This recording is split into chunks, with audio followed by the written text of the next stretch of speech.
नमस्कार मित्रांनो, शेतकऱ्यासाठी थेट महत्त्वाची बातमी समोर येत आहे की शेतकऱ्यांच्या खात्यात पीक विम्याची भरपाई सोमवारी थेट खात्यात जमा होण्यास सुरुवात होणार आहे। 2022 ते 2024-25 ची भरपाई तुम्हाला मिळणार आहे।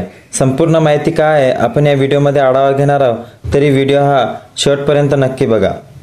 ॲग्रिकल्चर मिनिस्टर शिवराज सिंग चौहान यांचे मोठे उद्गार आलेले आहे की सोमवारी शेतकऱ्यांच्या खात्यात ही सर्व भरपाई जमा केली जाणार असून त्यासाठी केंद्रीय मंत्री शिवराज सिंग चौहान यांनी एक कार्यक्रम आयोजित केला होता। राज्यातील अनेक शेतकऱ्यांच्या खरीप 2022 पासूनच्या वेगवेगळ्या हंगामातील भरपाई मिळालेली नाही आहे। तसेच खरीप हंगाम 2024 मधील वेगवेगळ्या ट्रिगरमधील भरपाई अद्याप थकीत आहे। रब्बीची भरपाई शेतकऱ्यांच्या अद्याप देण्यात आलेली नाही, मात्र आता सोमवारी शेतकऱ्यांच्या खात्यात ही सर्व भरपाई जमा केली जाणार आहे। त्यासाठी केंद्रीय मंत्री कृषी मंत्री शिवराज सिंग चौहान यांनी एक कार्यक्रम आयोजित केला होता। पीक विम्याची भरपाई थकीत असल्याने शेतकऱ्यांनी वेळोवेळी आंदोलन केली जात आहेत। काही शेतकऱ्यांना खरीप 2022 पासूनची भरपाई मिळालेली नाही आहे, त्यामुळे शेतकरी खूप प्रकट आणि उद्धट वृत्तीवर आलेले आहे।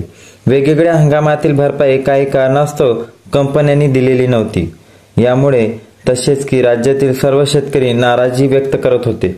तसेच खरीप हंगाम 2024 मधील काढणी पश्चात आणि पीक कापणी प्रयोगावर आधारित भरपाईची रक्कम अनेक शेतकऱ्यांना मिळालेली नाही।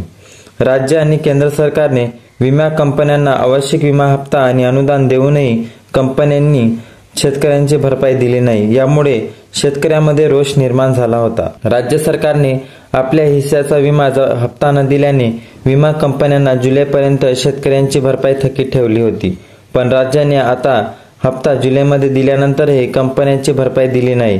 यामुळे आता थेट केंद्रीय मंत्री म्हणजेच की कृषी मंत्री शिवराज सिंग चौहान यांनी याची दखल घेत 11 ऑगस्ट 2000 रोजी थेट शेतकऱ्यांच्या खात्यात जमा करण्याचे ठरवलेले आहे।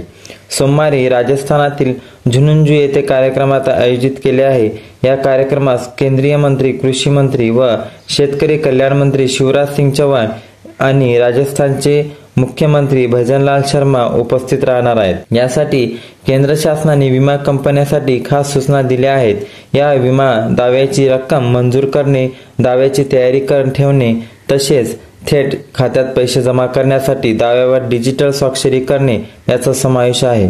विमा कंपन्यांनी सर्व प्रक्रिया ठरलेल्या तारखेनुसार पूर्ण कराव्यात अशा सूचना देण्यात आल्या होत्या। राज्य सरकारनेही शेतकऱ्याचा सोमवारी विमा भरपाई देण्याचा, राज्याच्या हिस्साचा विमा हप्ता किंवा अनुदानामुळे अडचणी येणार नाही याची खबरदारी घेण्याच्या सूचना दिल्या आहेत। एका क्लिकवर सर्व रक्कम शेतकऱ्याच्या खात्यात जमा होईल याची तयारी राज्य सरकार आणि विमा कंपन्यांनी करावी अशी सूचना केल्या आहेत। त्यामुळे विमा भरपाईची वाट पाहणाऱ्या शेतकऱ्यांना दिलासा मिळणार आहे, कारण की खूप मोठ्या प्रमाणावर शेतकऱ्याचा पीक विमा रोखला गेला होता, परंतु आतापर्यंत त्यांना हे विमा मिळालेला नव्हता। परंतु थेट सोमवारी म्हणजेच की 11 ऑगस्ट 2025 रोजी शेतकऱ्यांचा उर्वरित जे पण काही पीक विमा आहे ते त्यांच्या बँक खात्यामध्ये येणार आहे। तरी व्हिडिओमधली माहिती आवडल्यास व्हिडिओला लाईक करून चॅनलला सबस्क्राईब करा आणि येणाऱ्या व्हिडिओसाठी बेल आयकॉन प्रेस करा। धन्यवाद।